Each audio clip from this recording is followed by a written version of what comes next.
இன்றைய தினமலர் செய்தியில் பிரிட்டன் தலைநகர் லண்டனில் குழந்தைகள் பலாத்காரம், இந்திய இளைஞருக்கு 22 ஆண்டு சிறை. இதையெல்லாம் போனில் ஸ்டோரேஜ் செய்ததின் விளைவு, பழுது பார்க்கும் கடையில் போனை கொடுத்ததின் விளைவு, பழுது பார்த்தவர் இதை போலீசிடம் சொன்னதின் விளைவு, முடிவில் 22 வருட சிறை. மியான்மர் நாட்டில் சொந்த மக்கள் மீது இராணுவம் குண்டுவீச்சு, 40 பேர் பலி, 50 பேர் காயம்.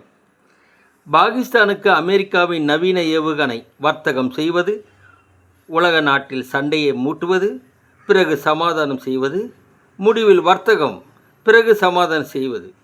இப்படி அமெரிக்காவின் மிகப்பெரிய சாதனை. கலிபோர்னியாவில் தீபாவளிக்கு விடுமுறை என அறிவித்துள்ளது உச்ச நீதிமன்றம். சீமான், விஜயலட்சுமி இருவரையும் பரஸ்பர மன்னிப்பு கேட்க வைத்து வழக்கை முடித்து வைத்துள்ளது. வணக்கம்.